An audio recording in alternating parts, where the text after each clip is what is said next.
social workers wouldn't go to his home without a police escort. That's how dangerous they believed him to be. Oh, but let's leave him free to walk the streets. All of the signs were there and nothing was done because he didn't fit a category. I mean, it's such a failure on every single count on both of those major stories, both of which involved terrible tragedies, terrible things happening to little girls. Grooming gangs were known by, not doing it, no one knew, were known by the authorities. Some were even killed. People keep forgetting that. Some were even actually murdered. And yet there were times when these girls were found themselves prosecuted. So why is that happening? Julia, welcome back to the show. Thank you very much. It's been a very long time. It has. Well, it's not because we don't like you and we've asked you on. I've been busy. You've been busy. Been busy. Here you are. A lot to talk about.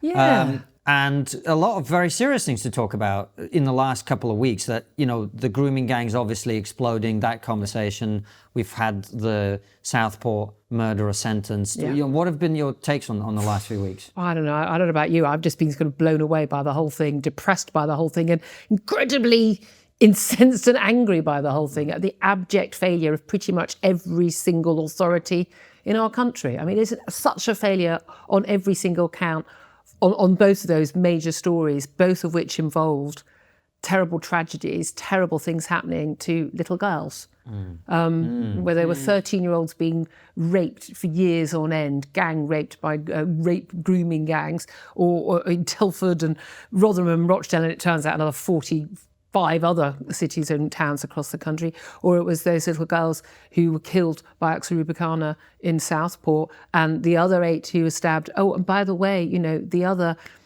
sort of, you know, 20 odd who were in the room who somehow escaped with just the mental scars, not the physical scars.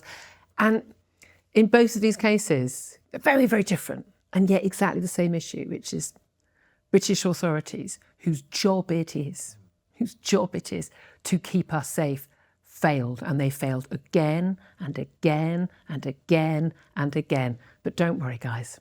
We're going to have inquiries of some kind or another, not necessarily the big public inquiry into Southport that we all think we need and do need. But we're going to have other inquiries. We're going to have investigations, and lessons will be learnt.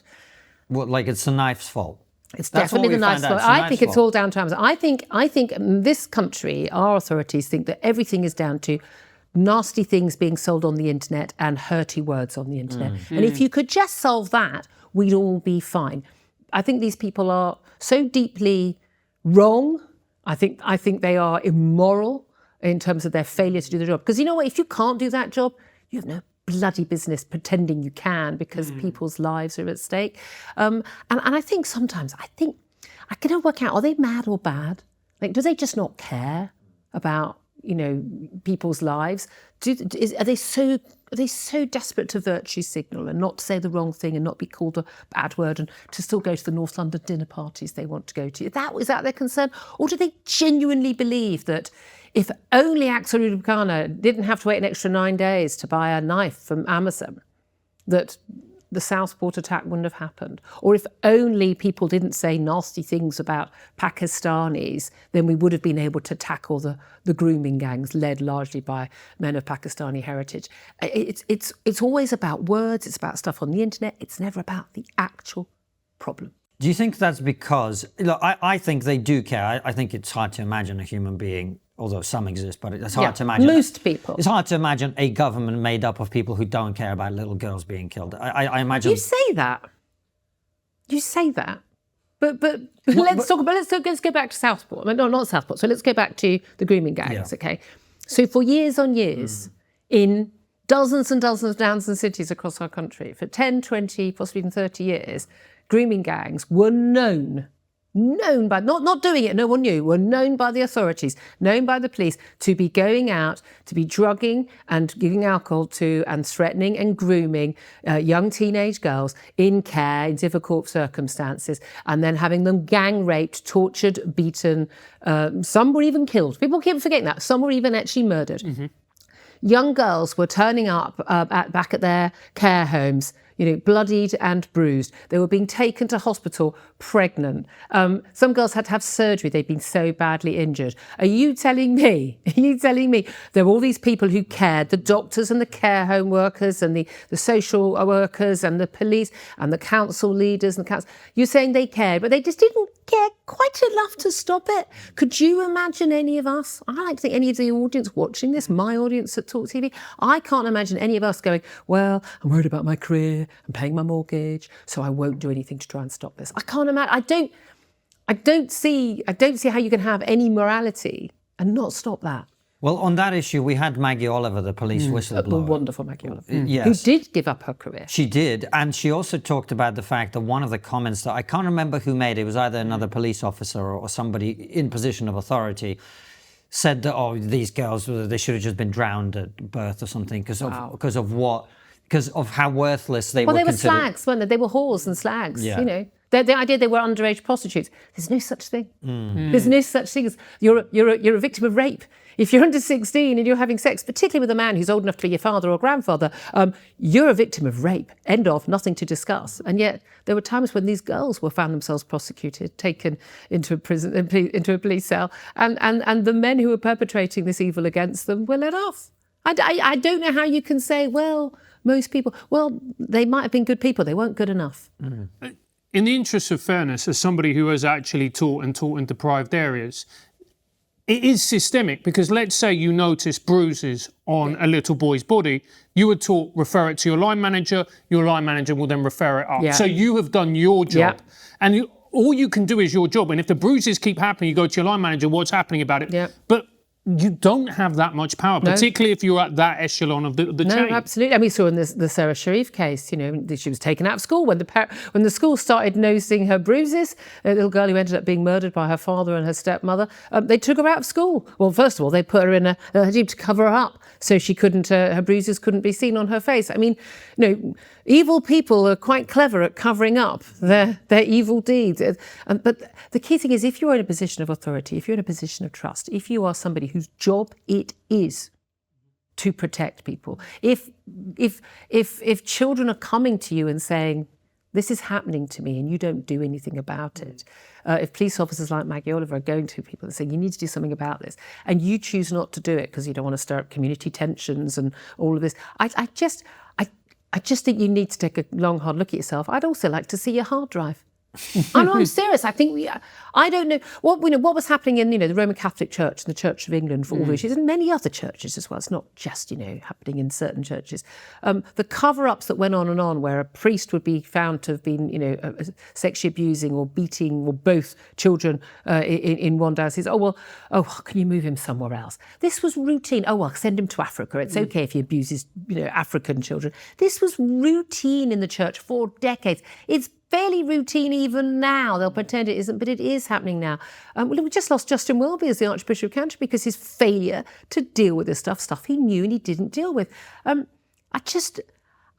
is just no circumstance when I can see myself, and I think you guys and if people watching or listening to this can see themselves going, yeah, I'm going to put my career over saving a child from being abused. I just don't think you have any normal human morality if you do that. Yes, I'm in an agreement with you, and I also think we need to look at the fact that there's been systemic failings as well. Yeah. The fact that you take the case of the killer of Southport, he went into a school, his old school, armed with a hockey stick, targeting students, had to be tackled to the ground, I think by the deputy head. He literally jumped on him. And you go, so then why was nothing done about that? Yeah. That is also a very, very serious 10 incident. times he'd carried a knife. He was definitely caught with a knife in school as well. He was found on a bus with a knife again and again and again. What's amazing is, he was sent off to these special schools, to deal with, these sort of kids. Didn't bother turning up, only went for a few days in total. Social workers sent to his home. Social workers wouldn't go to his home without a police escort. That's how dangerous they believed him to be. But let's leave him free to walk the streets. I mean, that seems normal. These are the choices we make. And this comes back to, the big debate that's been going on in the last couple of weeks especially since we learned so much more detail about Axel Rubalcaba after in the sentencing, which was one of the most harrowing things I've ever covered as a journalist. Not even in court, and I've sat in court through some horrible cases as a news reporter, but covering that on air, reading out some of the details, and I'm in the studio. I've got a 60-year-old ex-military man who happened to be my guest that day, and he and I were both red-eyed. There were a couple of times when I just had to say, I'm going to have to go to a break. I can't even, as a mum, I can't read this out loud. This is just too awful. And saying to people, if you've got kids in the car, you might want to, tune out at this point, but we need to get the information out. But the key thing is about this, so much information was known and so little was done. And then the whole debate became about whether the authorities would deem him as an extremist. Was it because he had Islamic material, Islamic Al-Qaeda training manual? So was it, which in itself is a terror offence, but whether that meant that he was, an Islamist-inspired terrorist? No. We thought he had other ideologies, obsessed it would appear with white genocide, spoke about that at the school. And this became the big debate. And yet, this is all about words. Everything with this government, and I think the last government as well, is about words, whether it's hurty words on Twitter, whether it's someone saying something that people don't like, the language you use about a particular issue, as opposed to actions and deeds and taking action against people who would do us wrong. This guy was clearly a danger. He went from being a 12-year-old choir boy, Christian Rwandan migrant parents, who was suddenly incredibly troubled, who called Childline and talked about, I want to kill people. What do I do about that? Bought knives, beat up other, went into school and beat up the kids. His dad was so worried a week before the Southport attack that his child was going to go and commit a massacre at a high school, which is what he planned to do. He begged, a taxi driver not to take him. Now, all of the signs were there and nothing was done because he didn't fit a category, because someone had to tick a box and go, oh, he's a far-right terrorist, he's a Islamist terrorist, he's an incel, well, he didn't fit any category. And so the computer said no. That's what happened. The computer said no and nothing was done. He didn't respond to some of the efforts made by social workers and Prevent. So they just kind of didn't bother. Same issue we have with kids who were murdered by their parents. Often again, the parents wouldn't let us in the door. If the parents don't let you in the door, you bash the door down, you arrest the parents, and you take the kid into care. The failure to take action against people who are a risk to us, again and again and again and again and again, every single Islamist terrorist who has committed an atrocity in our streets in the last 20 years was known to the authorities. Often they've been followed by the authorities. They had clear links with Islamist terrorist ideology and talked about it. They knew people. Nothing was done. So many criminals. Nottingham murder. The other year, there's a caretaker and 2 young students killed in the prime of their life. So many opportunities to prevent those murders from happening, and they weren't taken. This is about joined up thinking, and it's about putting the rights of law-abiding people from 80 to 8 months to live safely in this country. And the only time we ever hear about civil rights in this country from the authorities is when they're worried about the civil rights of someone who would potentially do us harm. They're never worried about the civil rights of everyone else. They don't care about those. I just think we've got things absolutely the wrong way around. And you're talking about the words and the obsession with words. I think partly, Julia, it's because you can deal with words. Words, it's a very easy thing to, you can control them. It's a very easy solution. It's something that's easy to trot out in front of the television cameras. What's more difficult is to tackle the thorny issues, and in particular, the truth. Yeah, facing up to the truth. And I say, dealing with the actual actions. It's hard. I'm not pretending it's easy. I mean, even when we talk about, say, terror attacks, we don't hear about all the terror attacks that have been stopped and the magnificent work of the security services. But there are too many that have not been stopped, and there are too many criminals that are not stopped, too many mad and bad people who are out and about. And when you get into a situation, the madness of last autumn, where we had the Labour government, and the Tory government would have done it if they'd still been in power. It was their plan too, letting out convicted violent offenders, sex offenders included, letting them onto the streets because they had to clear enough space in prisons to put people who tweeted hurty words in August about the Southport attack, to let them put them in prison, some of them for a couple of years. You are in Alice through the Looking Glass territory. Yeah, and also as well, You look at Keir Starmer's approach to it and the way that he cracked down using the word far right. Yeah. And I'm thinking to myself, you can only use that tactic once. It's only going to be able to be used once. And after that, it's going to be inflammatory more than anything. Well, I mean, I think, far right, racist, bigot, Islamophobe, all that's been thrown at, that's been thrown at pretty much everybody who voted Brexit since 2016. I've been called all of those things. I am none of those things. My audience are called that, if you watch, listen to anything that isn't, the BBC or Sky News, then you're accused of being that. If you say anything that's even fact-based, you look at latest Office for National Statistic data on population projections, and you say maybe this isn't a good thing to add another 5 million people to the population over a 10-year period, or pretty much entirely from immigration. Oh, that's a bit far right. I'm stating official government facts and projections, and I'm giving a perfectly valid opinion based on the facts as I see them. But that's the thing, they throw this out. We had a report only this week, which we were never supposed to see, a Home Office review of events post Southport, so not just the Southport attack, but also the riots afterwards. And it's a review. We don't know who wrote it. It was commissioned by the then Home Secretary, Yvette Cooper, who has now said, no, it's not government policy. No, we weren't going to enact this. This doesn't represent government policy then or now. But this is a review that says not only that, we shouldn't just be focusing on ideology. We should be looking at, actions and things. So ideology isn't really the big thing to look at in prevent. Well, apart from the fact that 80 or 90% of all attacks in this country, which are terror attacks, are from Islamists. 80 or 90% of the deaths from terror attacks are from Islamists based on that ideology. Of course, you should be focusing your resources on that. But it also said that we should focus more on non-crime incidents, non-crime hate incidents. By definition, not crime. The non-crime bit is the clue. But the idea that we should be failing to tackle a mad or bad teenager in his bedroom who's planning a massacre in high school and decides to go and massacre little children at a Taylor Swift-themed holiday club, but you're going to worry about literal non-crimes, frankly, is absurd. And dangerous and immoral because it costs lives. But that's what the government has been looking at. So there are people quite right now on the government payroll, i.e. your and my payroll, our taxes are paying their wages, whether they were freelance or on staff in the civil service, who wrote a report basically saying, the problem isn't ideology. The problem is, some incels or lone kids on the internet and hurty words. And Julia, mad. One of the things I find interesting is you talk about how Labour and Conservatives are united in this, really. They largely are, aren't effectively, they now? right? So why is our country in this position? God, there's a question and a half. But why is this happening? That's a question that a lot of our and your audience will be asking. It's like, how do we get here? I came to this country in 1995.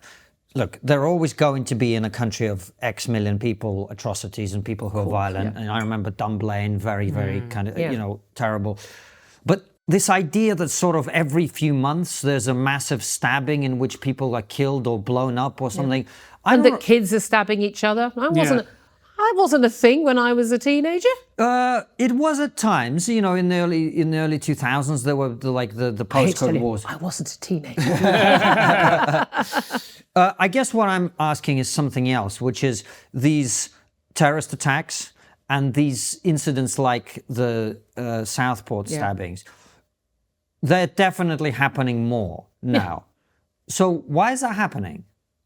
Why is our country in this position? Because I hear you, lack of enforcement. I know a lot of police officers. I know people in security, so they work very hard. Tearing their hair out at the failures, They're tearing their hair at the failures, but I also think we'd probably accept that they have a bigger workload on those issues than they've ever had. Why is that? I think there are lots of different, social and demographic reasons. I think we have imported a lot of people to this country who don't like this country. What's very interesting actually is the high rate of sort of violence incidents from the children of immigrants. Many immigrants come to the country who they want to make a better life for themselves. All credit to them. You want to improve your family's lot. I've got no issue with that at all.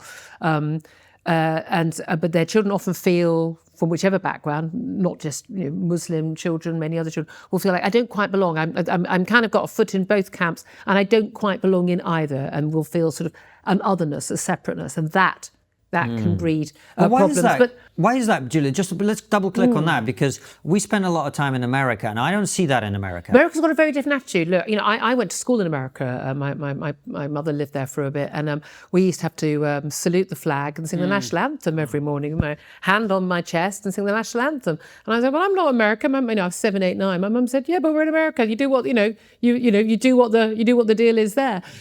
It's about You're not, a Muslim. You're a Muslim American. You're an Arab American. You're Italian American. You're African American. It's very much, but you're American. You're American. It's a much prouder sort of thing. I think one of the biggest issues we got, and I don't think it's just the demographics, because I'm not all our problems come from immigration. Rubbish. No, they don't. Our problems are homegrown. Fundamentally, our problems are homegrown. I think it's in a political, media, academic elite who.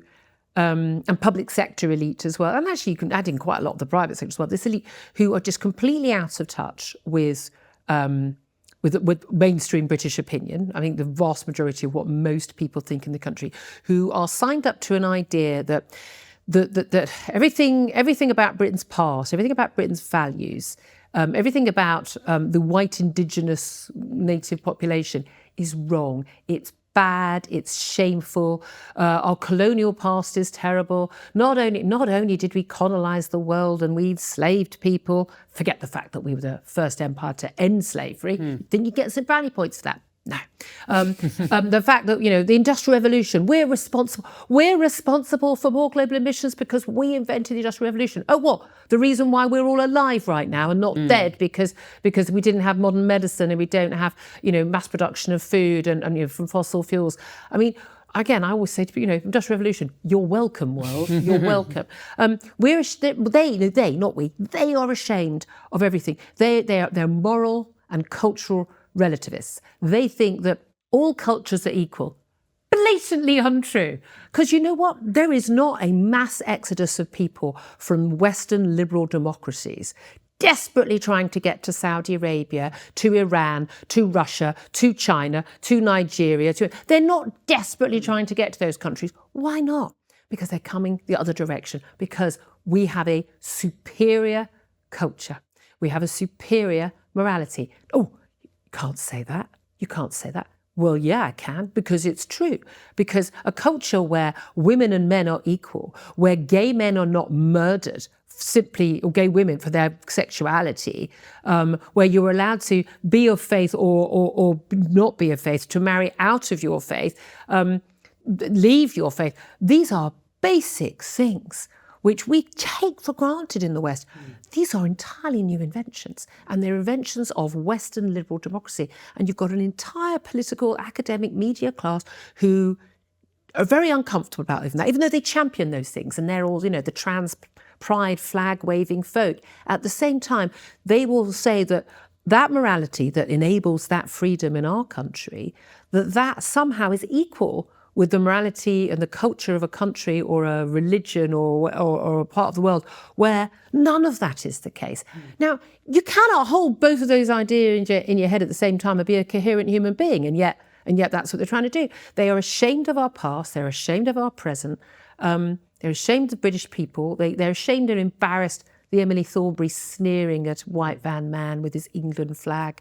How dare people say the England flag or even the Union flag are owned by the far right? How dare you? They are my flags. They represent my nation. They're embarrassed by everything about British people. And I think that's how we got here. I think that's how it's all been allowed to happen. That lack of confidence in ourselves is why we don't act correctly and strongly enough, perhaps, on threats. And we don't stand up for it because people are embarrassed. And again, the urge to virtue signal, to say the, quote, right thing. So I don't think you can underestimate the urge to be thought of as a nice person and invited to the right dinner parties, how important that is. I remember this. And when I learnt this, first of all, was when I was, I learned this at the Sunday Express. I was political editor of the Sunday Express. And we were constantly told, stuff we were writing about, maybe mass uncontrolled immigration isn't always a good thing. Just going to throw that out there. So this is what, it turns out, mass majority public opinion now. When I was campaigning for Brexit in 2016, and I would have so many people, well-known names in the British media and politics who would say to me, but you're one of us. You went to Oxford, you're a clever girl, you're in the media. Surely you don't believe in this stuff. I mean, come on. It's like, yeah, I believe in your democratically elected parliaments and governments and self-determination and national sovereignty. And they looked at me like I'd said, the most evil, awful thing in the world. They don't mix with anyone who thinks differently to them. And if you do think differently to them, you are cast out. Do you think we're in a moment now where this can't hold on for much longer simply because I think Elon Musk's acquisition of Twitter has changed things. Definitely. And you can see with the grooming gangs, which is an issue, look, I think we should be fair and say it was an issue that was both exposed and covered by the mainstream media for quite some time. It was. This idea that Tommy Robinson exposed it. No, he sodding well didn't. Andrew Norfolk at the Times, people like Maggie Oliver. On the one hand. On the other hand, certainly I would say it was not covered nearly enough and consistently for a long time. And what we then saw is Elon Musk and others amplifying the voices of survivors and campaigners, etc., online.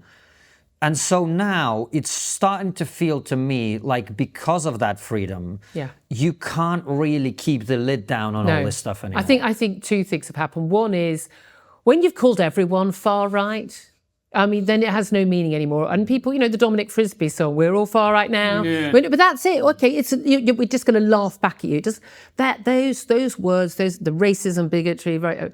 Those words don't have the power anymore to shut people down. People, no, I'm not having it. But I agree with you on X and the freedom. On so many different issues to talk. But I think also, there's been an emperor's new clothes moment. Yes. Suddenly the crowd has stopped shouting for just long enough for us to all hear the little boy go, but the emperor isn't wearing any clothes. But what you've been telling us for years isn't true. You've been failing us. You've been lying to us and failing us, telling us what you think we want to hear and then abusing us. The British people have been in an abusive, coercive relationship with the British state for the last 20, 30 years. We have been groomed. No, seriously, we have been sort of controlled and patted on the head and told, there, don't worry, no, we'll deal with that. Don't you worry your pretty little heads. And then the exact opposite has been done. And we've been gaslighted. And we go, but you haven't done what you said you'd do. Yeah, we have. And I just think that there are just sometimes these little moments where everyone goes, hold on a minute. And the truth is out there and it can't be ignored anymore. Let me introduce you to the people I work with to protect my family against financial instability, inflation, and turmoil.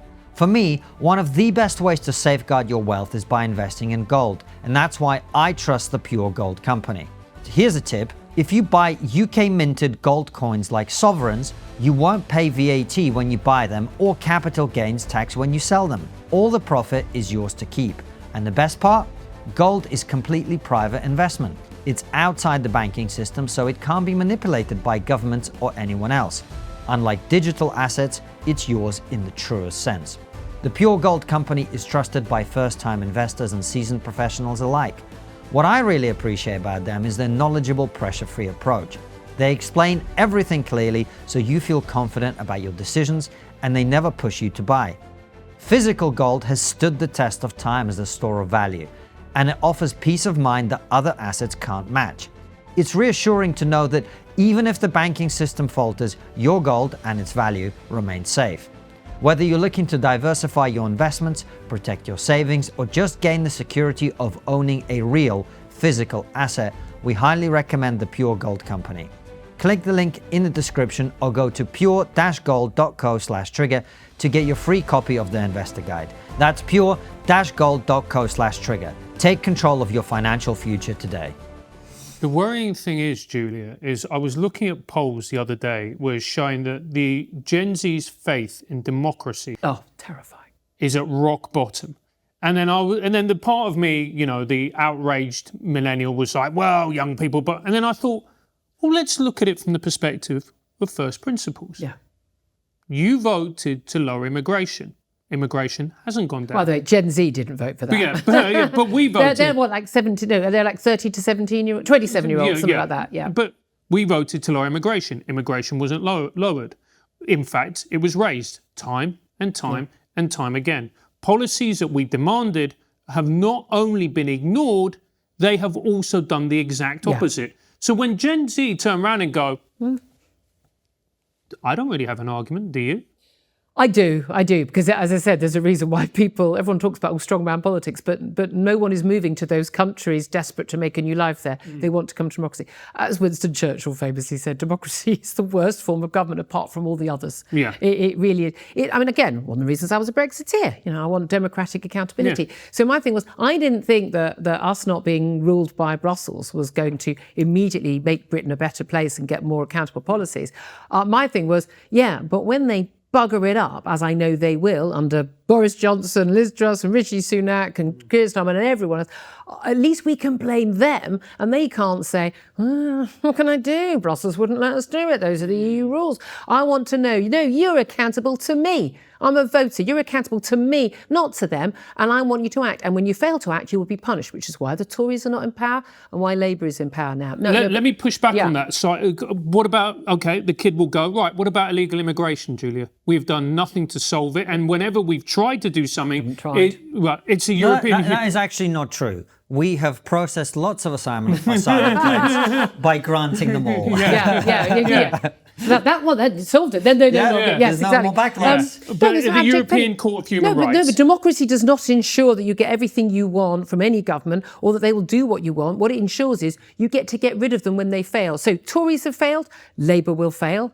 Okay, well, who do we choose next time? Well, the Tories aren't going to get back in unless the Tories are believable that they will actually take on those issues that they failed on in the last 14 years. Reform need to be viable. I mean, realistically, we need to probably see a uniting of the right in whatever form to defeat Labour on that front. Do I trust any of them right now? No, I don't. But you know what? That doesn't mean democracy doesn't work. But what I found most worrying about that is that you say it was like, I think 52% of young people basically said they didn't see the point of democracy and our country would do better under a strong man, a strong leader who didn't have to, deal with voters and elections, which is all very well. But again, and you can actually have somebody who can drive the economy. I mean, look at China under Xi Jinping. The economy is booming forward. Yeah, and sorry about all the people who are in prison and the people in the slave labour camps and people who get, beaten and tortured and disappeared because they talk about democracy. Sorry about those people. People are under a complete illusion. And again, that is part of the whole, the elites, the ruling classes, not defending our values, not defending freedom of speech, freedom of thought. Yeah, remember, whoever thought that would be an issue? Not defending democracy, the importance of voting, not defending these fundamental basic tenets of Western liberal democracy, thinking that it doesn't really matter, and it does. And these things need defending every generation. But if you've got a class that are in charge of the national conversation, who don't actually really believe in any of those things. If when you do have, the biggest national public vote for anything ever in this country for Brexit, and you, if you're the Prime Minister now, Keir Starmer, spend 4 years of your life trying to stop that from happening, to undermine a democratic vote, you're saying that it doesn't matter. I mean, the idea, it's untenable. These people think that Donald Trump is unfit for public office because of what he did to try and overturn the 2020 election. And I would agree with them on that front, even though I massively welcome him getting elected this time round, given the options available. Keir Starmer spent exactly the same amount of time doing exactly the same thing. I mean, but apparently he's all right because he was doing it on the left.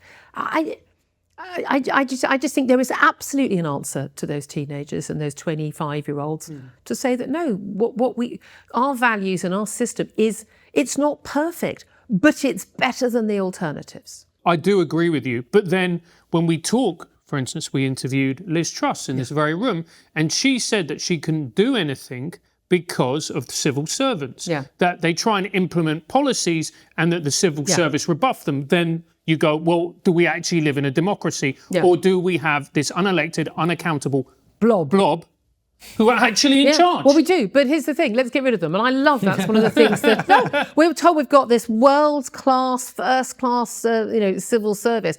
I mean, they kind of forget. You're civil servants. You're civil, so you're not political, and you're servants. You don't get to decide. You advise, you give information to the person who is elected.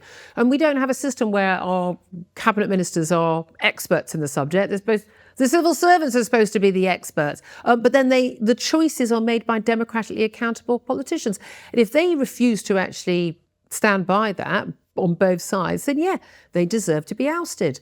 But I would like a Trumpian type revolution. We literally go, if you're not prepared to do what you're told by your cabinet minister, unless, life is at stake, I'm sorry, bye-bye, go and get another job. That you're not welcome here. And the ability to hire political activists in those roles, because we have a political activist civil service, but they only have one set of views. But I even if I agreed with everything that the civil service was doing, I still would think it was wrong. And with that in mind, I don't see either the Tories or Labour obviously doing anything about that. And Reform are interesting in only in the sense that they seem to be, according to some polls this week, number one in the polls. Yeah. What do you make of them? And you mentioned that the only way for them to succeed would be to unite. Well, not only way, but Tories, it looks like. It looks like it at this point. It's early on. Yeah. But the thing that I find kind of interesting is just talking to people on both sides of that divide. They hate each other as only next door neighbours can. Yeah, right? Absolutely. So that doesn't seem like a likely outcome. It doesn't. And Nigel Farage feels like he had his fingers burnt back in 2019. Everyone forgets the reason why Boris Johnson got an 80 majority was A, he was up against Jeremy Corbyn, and B, because Reform stood down some sort of 250 candidates and gave the Tories a clear run. Nigel Farage said he had his fingers burnt then. He wasn't happy with the Brexit deal that Boris Johnson did. Although his hands were remarkably tied by Theresa May before that. So I'm not sure that's completely fair criticism. But fundamentally he says, no thanks, I'm not doing it anymore. And to a certain extent, the party as the Tories are now, I can't see how they can actually unite with Reform. I mean, Kemi Badenoch has made it very clear that's not what she's going. But I think also so many Tory MPs are, they could be Lib Dems. But they could be Lib Dems. Well, a lot of them went off to be Lib Dems. I won't tell you who said this exactly, but I happen Will I be able to guess? I don't think you will, because there's quite a lot of people who fit this description. Because a Tory MP, when I asked him in a private conversation why they lost the last election, he went, "Oh yeah, we lost to the Lib Dems. We need to move to the left." Yeah, I know. It's literally like. And there's quite a lot of those people. And this is when people say to me, you don't win elections anywhere but the centre ground, Konstantin. But here's the thing. They don't know where the centre ground. They think the centre ground is what is actually an extreme leftist position. The British public aren't extreme. Actually, they're quite on the left when it comes to economic policy. Yeah. Nationalise this, nationalise that, but loads of public services and things. But actually, on culture issues, on things like education. The British public are not remotely left-wing. On crime and justice and immigration.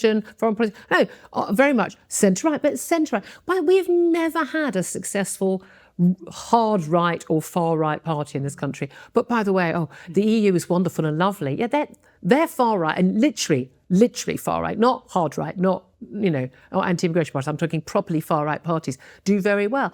But this is the thing. I just think the Conservatives, they stopped being Conservative. Conservative Party members are still Conservative. We're not talking about policies that when Reform, their policies, there's not a single Reform policy that is not something that would be considered completely reasonable 20 or 30 years ago.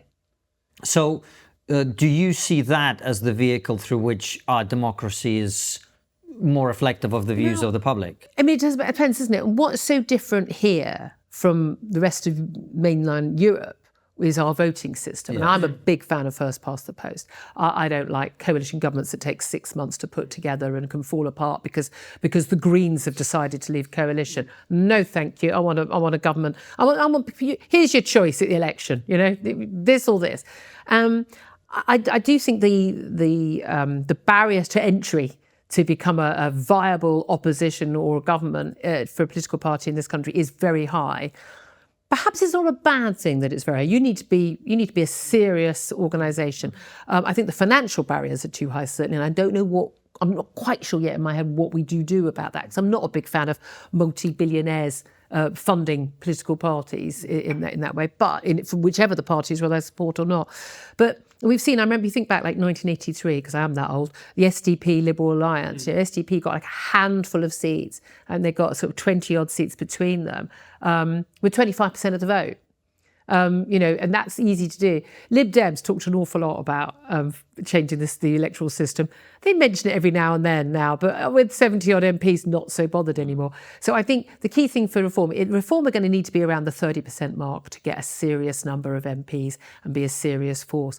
But I think their 5 MPs, I think are already having such an impact by refusing to toe quite literally a party line, and the Tories or Labour, in not asking difficult questions, in not being afraid of being jeered at or booed or tut-tutted in the Commons, and just saying the stuff that people want them to say. I think, certainly for my audience at Talk, they are absolutely hitting the right note.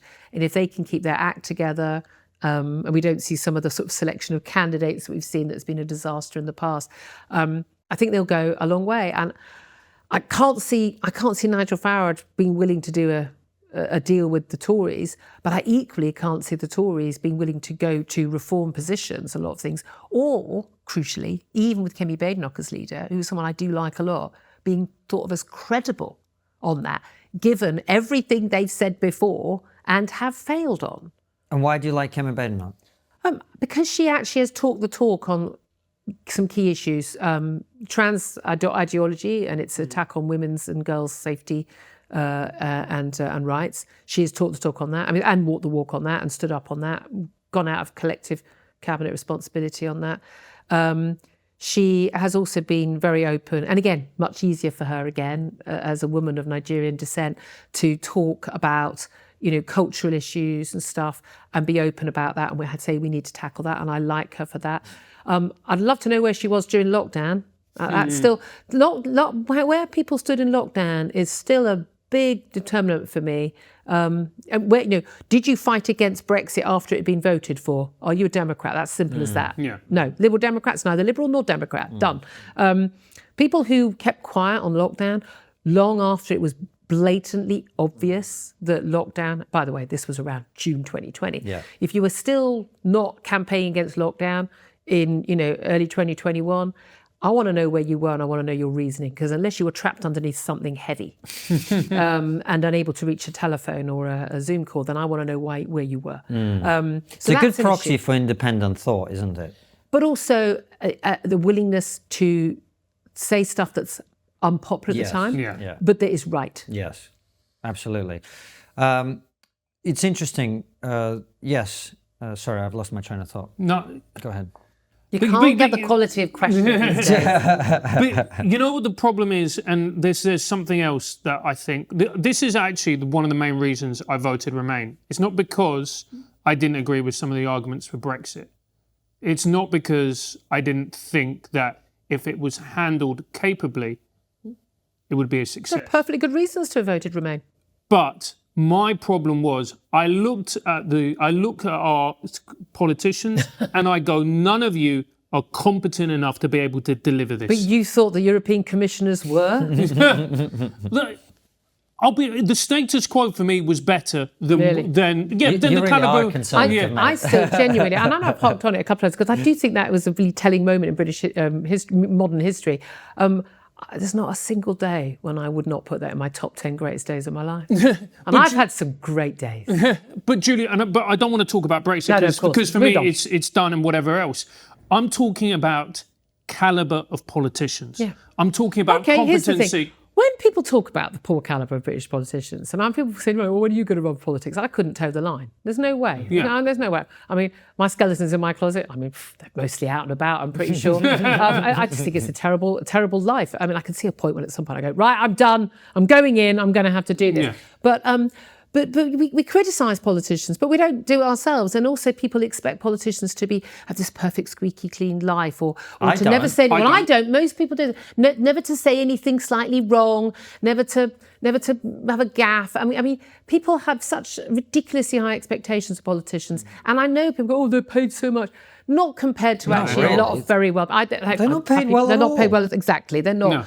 For that job. For that job, 7 days a week. I wouldn't do it for 10 times what they're paid. No, it's a rotten job, and I think we have to. If you're not going to stand yourself, I don't think that's a fair criticism. Interesting. I mean, that is a fair. My line on that, slightly more cowardly perhaps, is that we should pay them a lot more. And then we would attract higher caliber people. I don't think it's to pay for people a lot. I think it's a lot for people now. Like kind of you pay people £1 million a year, you're going to get attracted. I don't want people motivated by £1 million a year. I'd like people motivated by doing something. Because I don't think money is everyone's motivation. Yes. And I don't think it should be everyone's motivation. But people who could make £1 million running a business. But a lot of these people have. Like, there are loads of MPs on both sides who've actually made a load of money and now they want to go into politics. But then people slag off someone like Rishi Sunak. Oh, isn't it awful? You're so rich. I haven't got an issue with someone being rich wanting to go into politics. So, that's a harder life. I think it's the life. I think it's the judgment. But we need to be holding them to account for the right stuff and not the stuff that doesn't matter. Yeah. On that, actually, what I know my train of thought has come back to me. I've seen some interesting moves from the Labour government in terms of West Streeting and puberty blockers. In terms of Keir Starmer saying we're not going to be climate extremists, although I think they probably are. They are. But at least, there is they're attacking the Tories for immigration. Yeah. It sort of feels to me like he's trying to reposition his party as a more centrist. You're shaking your head. I think this is all absolute bollocks. I think that Keir Starmer doesn't believe anything that he says. I don't see how you can be, you can't be a man who claims that 99.9% of women don't have a penis, but 0.1% of women do. Means roughly 30% of women in this country. I do this at least once a week on my show to take a look at. Nope, still haven't grown one. Can't be me. Can anyone else please make a check so we can find these women? This is a man who a few years ago voted against the third runaway at Heathrow, which, by the way, has been a political topic not since the day I started as a political journalist. I hate to tell you, 30 years ago. It's been a political topic literally since before I was born. For God's sake, he voted against it on the basis that the biggest issue for facing Britain was climate change. This man's an idiot. Well, he's either an idiot or he's a liar. I don't know which. I think he might be both. I don't think he's an idiot. Well, then we know what he is. But this thing, he doesn't think that immigration is too high. He doesn't think there's an issue with male rapists being put into women's prison cells. We know he let the Labour Party in Scotland vote for that with the SNP. There are men in prison right now in women's prison cells, right now today in England. That's still happening on his watch. We are in this mad situation where anyone who puts Ed Miliband in as your, and I hate this job title, his job title is Energy, Security and Net Zero Secretary. As I've said to every one of the people in that job, Grant Shapps and others, it's energy security or net zero. Pick one, you can't have both. They are mutually exclusive. We've got a Prime Minister and a Chancellor obsessed with growth. I mean, we're not going to see growth, certainly not under these guys. We weren't seeing much under the Tories. You're not going to have growth while you've still got net zero. You have to pick one. Those are mutually exclusive. You're not going to have an AI revolution here when you've got net zero because of the cost of electricity to generate. You needed to be generated for it. All of these things are completely mutually exclusive. Again, they're either too stupid to realise that. That's worrying for people who've got great degrees from great universities that have been very successful, or they don't care that they're lying to us. Both of those. Or there's a third option. What's the third one? They're ideological. They're staunchly ideological, which it's a religion. Yeah, which means that you can hold two contrasting... But that's also irrational. On all three grounds, I would say, should not be in public office. That I agree with. That said, is that any worse than the Tories talking a good game? Oh, we need to get immigration down. Or, oh, this trans ideology, oh, this is always terrible. And then doing nothing about it. And I mean nothing about it. And they're the ones I'm hold responsible on net zero. I mean, why we've got an entire policy to completely ruin our economy because Boris Johnson wanted to get a blowjob from his then girlfriend at the time. I mean, that's that's basically why we've had a lot of this madness. I mean, it's really that. When you put it like that, it's really that does simple. sound unreasonable. Boris Johnson wasn't a Green zealot before he was with Carrie. I mean, no offence, Carrie, but no. No, it must be Boris Johnson doesn't blowjob. believe in anything. He never has. Boris Johnson is like Donald Trump. He believes in himself. Not to make it crass, but her blowjob technique must be incredible. Yeah. It's worth ruining an entire economy. I don't think it's worth deindustrializing Britain for, in fairness. I mean, Mind you, you haven't experienced it, so. sorry, Carrie. Too far. Sorry, Carrie. But that's where we are. Policy made up on the hoof, not evidence-based. Again, ideologically driven by wanting to, I go on about this, but I'm telling you, wanting to be seen as the right kind of person at the North London dinner party circuit. Yeah. It's so true. There's so much of that going on. And I can't reconcile this with the fact that what I said to you earlier, which is when I meet politicians and I hear, or maybe it was in a previous interview we did, I talked about the fact that when you meet politicians and you really sit down and hear what the reason they got into politics, They seem like nice people. they're well-intentioned and they really want to help and they really want to make things better. But at the same time, I can't reconcile that with this. Yeah. It's so pathetic. And my view is always, it's like with Miliband, he's got a PPE degree from Oxford, same as me. He's got no more qualifications than I have in the field of, astrophysics, biology, chemistry, whatever it is, you need to know to understand climate change. He has no more qualifications than me, neither do his advisors, interestingly. But apparently he thinks, that 2 + 2 = 7,024. He's mad, he's crazy. It's not possible to look at any of these numbers and to think that his policies make sense. The only thing that we've seen changed in the lunatic net zero policies, other than the fact that every single year we're going to have a pushing back of things like when you have to have when the gas boiler ban does or does not come in, or when you have to have these heat pumps that, by the way, don't work in housing like we've got in the UK put in, or EV mandates. Everything's going to be pushed back because it's all unachievable and undesirable. But they've managed to change this policy of carbon-free electricity by 2030, 100% carbon-free. Mad. I mean, insane, unachievable, impossible. Even if it was, it'd be too expensive. Insane. But they've now taken it down to 95%. Equally insane, unachievable, impossible. Insane. But that's where we're going, and we're going to be seeing that. It's a lie. They must, on some level, know it's a lie, but they pursue it anyway. And I think you're right. I think it's kind of a religious zealotry. It's Greta Thunberg is our Joan of Arc sainthood thing. But we can't continue to be ruled by this. And now people are more and more aware. Look, a few weeks ago we almost had blackouts because the wind wasn't blowing and the sun wasn't shining, and we had to pay £2 million an hour for a gas storage station to be put on to make sure that we had enough electricity. We are importing gas from abroad through, to our country, so we don't use our own gas because our wind generator isn't enough, or they have too much, we can't store it, or our solar power isn't enough to keep our lights on.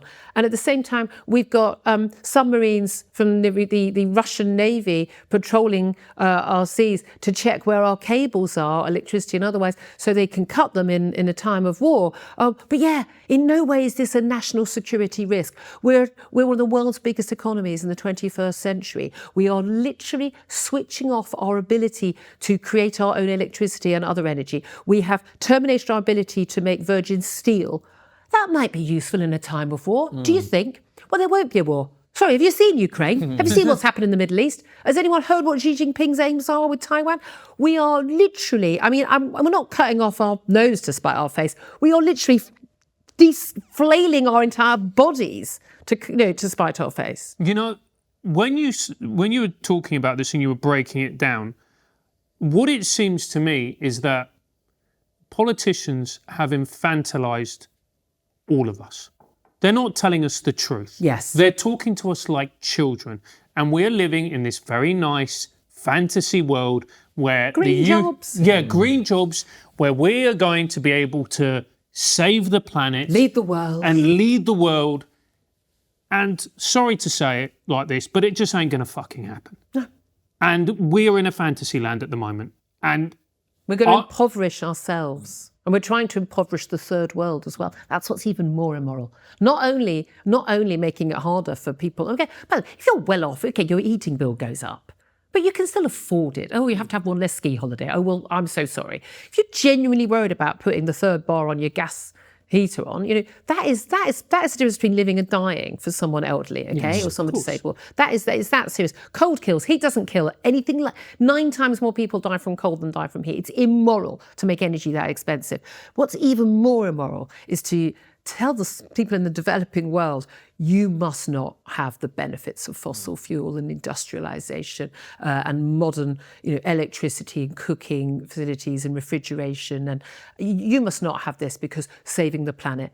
It's so deeply immoral. The most moral thing we can do is say plentiful fossil fuels for everyone. Make energy cheap again. I mean, the example I always use is in 1947, at the time of partition, average life expectancy in India was 32. Today it's over 70, and the reason is they've got richer, and the reason is they've been burning fossil fuels. Yeah. Now you want to tell them half their children need to die in infancy again? That's your moral position? And you want to tell Africa, which is still at that poverty level, that they have to stay there. And we'll give you some windmills. I mean, I can't think of anything more immoral. So how do we get out of this, Juliet? Oh God, all these big questions. Well, yeah, I think it's worth asking. Some people I've heard talking about a bounce off the bottom kind of. Do we have to hit rock bottom? We have to hit rock bottom. At which point, you know, it speaks to a lot of conversations we've had with people recently, where it just seems to both Francis and I that so many of the problems that our societies now face are about a fundamental unwillingness to face the truth. Yes. And so, but people don't want to. You don't want to hear that there's no, that actually we can't continue to expand our benefits bill. We can't continue to expand our public services necessarily, even though we'd like to. We don't have the money to do that. Well, we could ensure decent healthcare. Lots of other countries manage it if we didn't expand our benefits bill. Yeah. I mean, yeah. Right. So, but ultimately we are living beyond our means, and have been for a very long time. And we've been printing money to pretend that that's not happening. Yeah. That's what we've been doing. Yeah. And ultimately, at some point, we're going to have to face that and take some very, very unpleasant and difficult decisions that are going to be painful for everybody. But it just seems like until there's some kind of catastrophic event, well, no one is going to be prepared to do that. I'm waiting for the blackouts. Genuinely, I think we are going to head to blackout. They're going to do everything they can to prevent a blackout because they know that is the point when people go, are you kidding me? We can't keep the lights on. You know, the trauma. I mean, someone, my house, messaged saying, oh, have you had a problem with your water because our water's been cut off? Oh, yeah, you know, Thames Water are just doing some roadworks. Maybe it'll be on by the time I get home, but yeah, what a pain. You know, yeah, imagine that. Imagine that with your electricity and your gas for days or weeks on end, or the whole country that's happening to you. That is catastrophic. Okay, this is catastrophic stuff. I think it's only a matter of time, because if you keep shutting down nuclear power stations and gas power stations, we don't have battery storage and the wind doesn't blow and the sun doesn't shine enough, and there's some problem getting gas and electricity from mainland Europe, that is what's going to happen. I think that is what is going to have to happen, reality check. In the same way that every time, you know, on the net zero thing, every time we get close to the mandate, for instance, on the number of electric vehicles being sold, you know, these £15,000 fines for companies for each non-electric vehicle they sell. I mean, it's again, I keep saying that word insane, but it is. Do you remember, I mean, we're a bit too young for this, but when we got rid of the horse and cart as the main mode of travel and people moved to motor cars, they didn't have to fine the people making the horse and carts. They didn't have to bribe people to buy them. They went to the better mode of transport. People will buy electric vehicles when they can afford to charge them and when they are cheaper and blah, blah, blah. That's not going to happen with mandates and things. So that each time these things get shuffled a little bit further away, the heat pump thing, they get shuffled a bit further away, you wouldn't have to have a mandate on heat pumps if everyone knew heat pumps were working and they gave you cheaper heating and actual heating. You know, you wouldn't have to do any of this. So the reality of the mandates is always the giveaway. That's where, you know. I think we're going to have the blackouts. I think we've hit. I like to think, God, I hope we've hit rock bottom. No, a lot of the we have not. No, on the woke agenda. That's another thing. When you watched a man, not a trans man, but a man who's quite clearly physically born, biologically, chromosomally a man, smashing his fist into a woman boxer's face. And it was on prime time television for billions of people to watch. And the great and the good were saying, well, that's equality for you. And the rest of us went, what the actual was that? There are moments when the reality, oh, well, it's just a weightlifter, does it make a difference? Or it's a tennis player. No, that That was real to women. That was real. I think when we saw that point with Nicola Sturgeon, it was part of her downfall, though not the only reason. When we had in Scotland that moment where it was wonderful. Finally, the BBC asked a question about trans. I mean, literally, the one BBC journalist who bothered to ask, was a trans woman who is, let's face it, a man, who is a double convicted rapist, should they be in a women's prison with women often victims of rape themselves? The fact that she talked utter mindless gobbledygook and nonsense. It was just nonsense that she spoke. Just totally exposed the madness. All the people who've been going, I don't know what your problem is. What difference does it make? These trans people aren't doing anything to you. No. But when a man who has committed 2 rapes and is convicted of them puts on a wig and pink leggings over his large dangly bits and doesn't even pretend to hide anything, fake boobs, and then says, I'd like to be in a women's prison, and the authorities say, well, yes, of course you should be in a women's prison, Isla Bryson. And then, and that actually, that was happening. That was what was going to happen, and it's still happening now. That's the moment when people go, "Whoa, sorry, are you serious?" And I think hold on, if it's still happening now, we clearly haven't got. Most people aren't aware it's still happening now. That's what I'm saying. Yeah, but I think we are at that point where people are saying, "No, you have to hit the point of peak madness or the biggest low before people wake up and they can't cover up the doublethink anymore." You're having that Orwellian moment where it can't, these 2 things can't both be true at the same time. I think I understand where that sense of... I'm trying to be an optimist. Well, that's what I was going to say. That sense of optimism is coming from, and I feel it because I think when you look at what's happened in America, when you look at what's happening in Argentina under Milei, when you look at the freedom to actually express opinions without fear of being cancelled or destroyed on X, etc., it feels like there's a movement of pushback.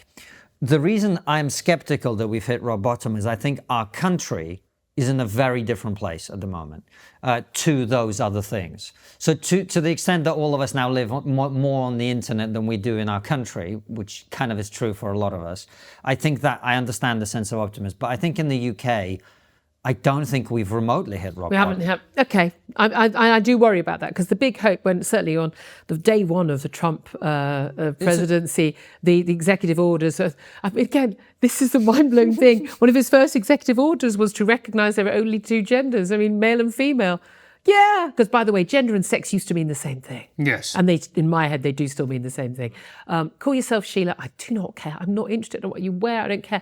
But you're a man or you're a woman, and there are sex-based rights based on the biology, not what you think on a Wednesday afternoon. End of, nothing to discuss, whether it's sport, prison, jobs, whatever it is, enough. The fact that we needed an American president to sign an executive order to establish biological fact as law, I think is really quite scary. My hope is that we've always been downstream from Anti-American madness, all the wokery, the Black Lives Matter, the trans ideology, frankly, an awful lot of the anti-Semitism. Let's call it what it is, not anti-Israel, it's anti-Semitism that is happening on campuses and the like. A lot of that we're downstream from that. So my hope is it does flow, but yet maybe America has hit peak sooner, and again, their political system enables that sort of work to change. Whereas we would need, Keir Starmer. Well, I mean, he ain't going to do it anyway. But even if we had Nigel Farage as Prime Minister, and we know he's stood firm on a lot of these issues over the years, again, you're going to have to take on the civil service, you're going to have to take on the NHS, you're going to have to take on the military, you're going to have to take on every single, school. I mean, this stuff is... it's in every corporate PR. I mean, God, it's in my building, for goodness sake. This stuff is imbued throughout the nation now. And how do you remove that? How do you remove that? That is going to take years, if not decades. I think you have to quite literally outlaw it. I think no, because to the extent that, like in HR departments, this is now, there are lots of companies that, for instance, you have to have these DEI policies. You have to actually sign up to, loads of stuff which, people do not, most average person does not believe in, and the non-merit-based sort of policies and things to even get a contract with government or with another big company, the ones that have the rainbow lanyards and go on and on about this stuff in all of their Western adverts, but strangely, it never happens in their adverts or their social media accounts in the Middle East or in China. Very strange. I can never, or Africa. I can never work out why it doesn't. The rainbow never appears there, but it never does. So, I mean, I think you'd actually have to outlaw it. And I think it would be easy to do so. I think separating people by race or by their sexuality or by their, their gender and having a non-merit-based hiring policy or whatever is clearly against the Equality Act. Clearly. Look, my issue is, Julia, with all of this stuff, I agree with you 100%. But you know what? There's a lot of people who still believe in this stuff. I know. And what's terrible... And they make a living from it, and it's their interest to keep it going. You look at what's happened in Scotland with bringing in the hate speech bill. Criminalise public performance on stage. People can now, at the home of the Edinburgh Festival, people can now get arrested for telling a joke. Yeah.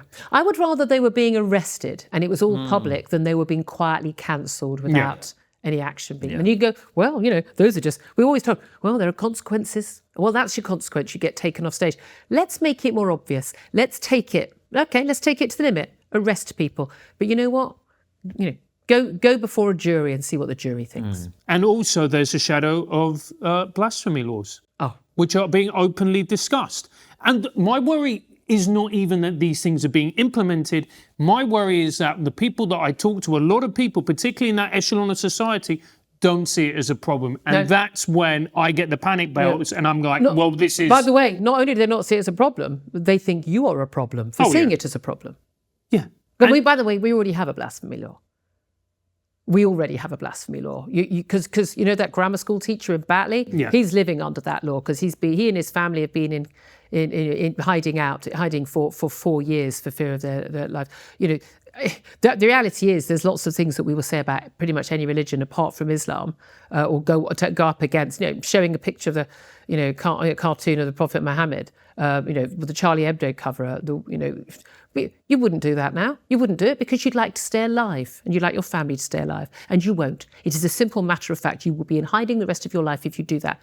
We have a blasphemy law, and the authorities have gone, yeah. That's my case. We haven't hit rock bottom. Yeah. Oh, God. Welcome to Triggernometry, where you get even more depressed than you were coming in.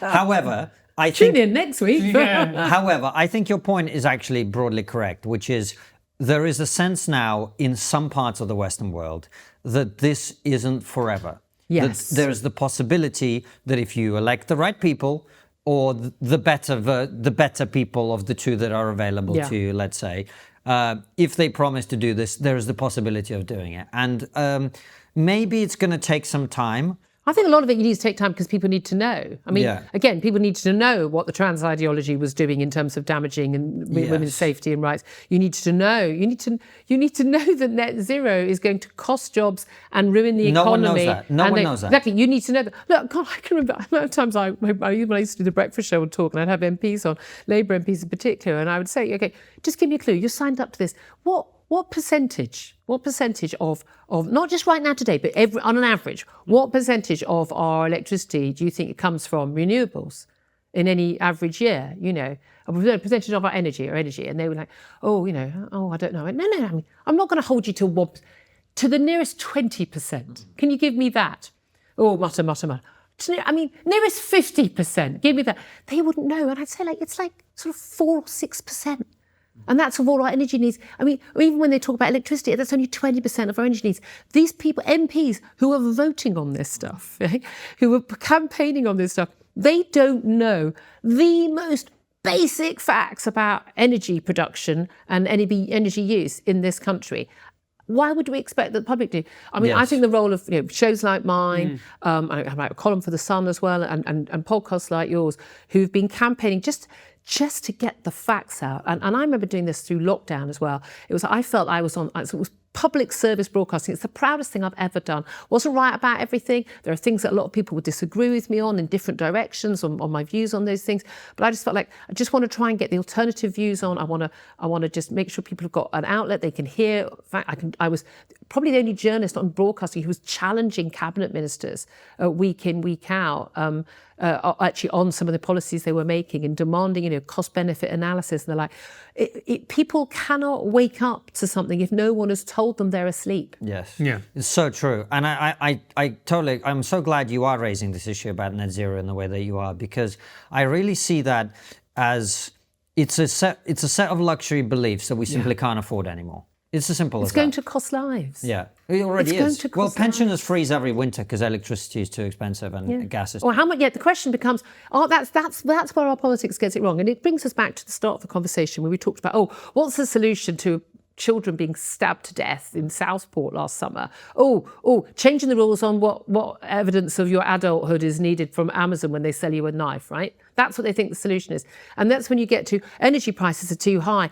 How do we subsidise energy prices? What extra benefits, whether it's winter fuel allowance or whatever, do we give some pensioners so they can afford to heat their homes and not die in winter? You're tackling the wrong end of the question. You have completely misidentified the problem, and therefore any solution you offer is not actually a solution. And this is the problem, I think, and this goes back to every aspect of the conversation we've had.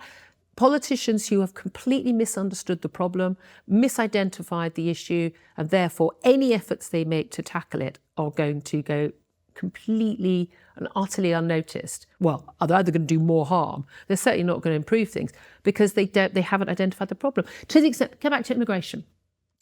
Boris Johnson identified the issue as being, we don't have control of net migration to our country. If we have control, if it's us setting the numbers, then that's the solution. So it was okay for him to raise it to net 1 million a year. That happened under his watch. Those figures didn't come out later. The visas were issued on his watch. Legal visas for people to arrive in this country, to make new lives for themselves. No issue with those people. No issue with them at all. But that was a deliberate government policy. They weren't illegal migrants. They weren't a shock. They came over legally. His view was, clearly, but we're controlling it. He misidentified the problem, so he couldn't come up with a solution. The problem was too many people coming to this country, both number-wise and too few skills and too little contribution to this nation and too little assimilation. Misidentified the problem. And I think that's the thing. In every area, whether it's energy, whether it's immigration, whether it's crime, they keep misidentifying the problem. How do so many clever people get so much so wrong? That's what I can't work out. I've never been a conspiracy theorist. I always say when people on my show go, it must be a conspiracy, whether it's COVID or anything else. I'm like, no, I've met these people. Honestly, I've met them. I know quite a lot of them quite well.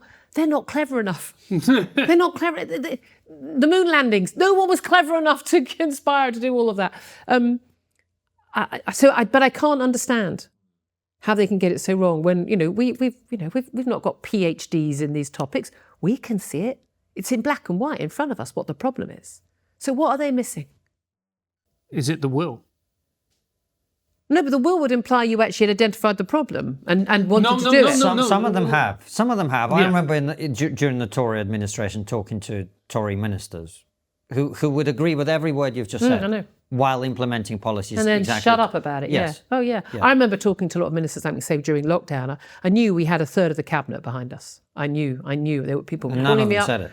Only a few. Weirdly, the person who got the most, Rishi Sunak, was the one person in the group of four, who were making all the decisions, who was actually fighting lockdown, ironically. But this is the thing. I mean, what's the point of being in one of those jobs if you're not going to stand up and be counted when it really matters? Well said. Well, Julia, it's been great having you back. Thank you for coming on. As you know, the last question we always ask is, what's the one thing we're not talking about that we should be? Oh, God, and we've covered so much. We have.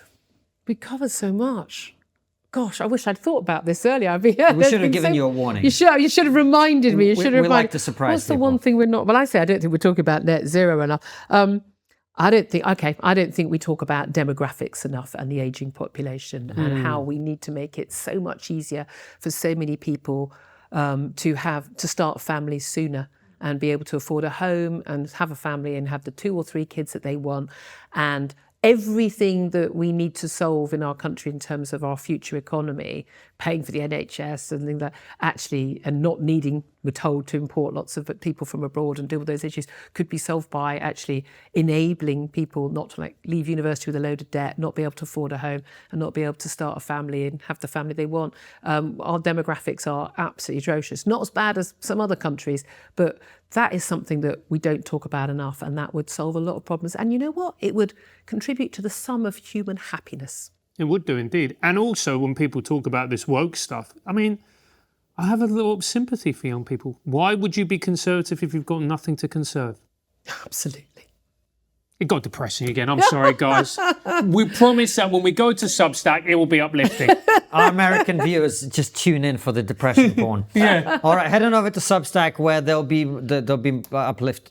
Well, no, Will there? Probably not. Probably not. Probably not. Anyway, head on over there now. There'll be more depressing questions and answers. It's why you watch. Yeah, exactly. You love it. We recently reached a huge YouTube milestone with 1 million subscribers. Amid the celebrations, however, there have been a few cynical voices too. Some people are asking, how did two guys with weird hair and no obvious talent manage to create some of the most sensible, balanced, non-partisan conversations on the internet? How do they attract massive guests? Some people have even gone as far as to ask, who funds you? And the time has come to confess the truth. For the last 6 years, we've only been able to produce the show because of financial support from some nefarious, problematic people of highly questionable moral integrity. You. Many thousands of you. That's why the show no longer looks like a Beatles tribute act doing a seance. Now it looks like this, and this. The guests keep getting bigger, the conversations keep getting better. And this is just the beginning. We're excited to announce that we will be moving our locals community, including all bonus content, to our new home at Substack. If you're already a supporter, your subscription will be moved over automatically. As for the rest of you, this is your chance to step up and join us as we go to the next level. Give me money! Chill out, mate. We need a bit of finesse here. What he's trying to say is that the show will only keep getting bigger and better with your help. You already know about the bonus content we have for supporters. For just $7 a month or $70 a year, you get ad-free extended interviews with a chance to ask our incredible guests your questions. But with Substack, you're going to get a lot more. Insightful articles on upcoming guests, a weekly newsletter, the ability to chat with each other on the app, both privately and in threads.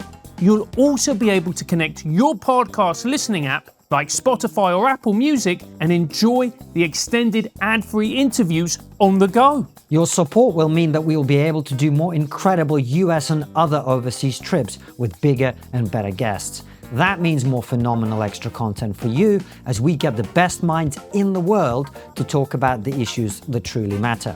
No bullshit, no fudging, just an honest conversation with a fascinating person. Plus, I'll be able to afford a proper haircut. He's not going to get one, but at least you'll be able to afford one. Good point. Click the link and join 40,000 people like you to make the show you love better again. What frustrates you the most about political representation in Britain? Does Julia think women are in general less suited to politics because of their high levels of empathy, especially for outgroups, the planet and criminals?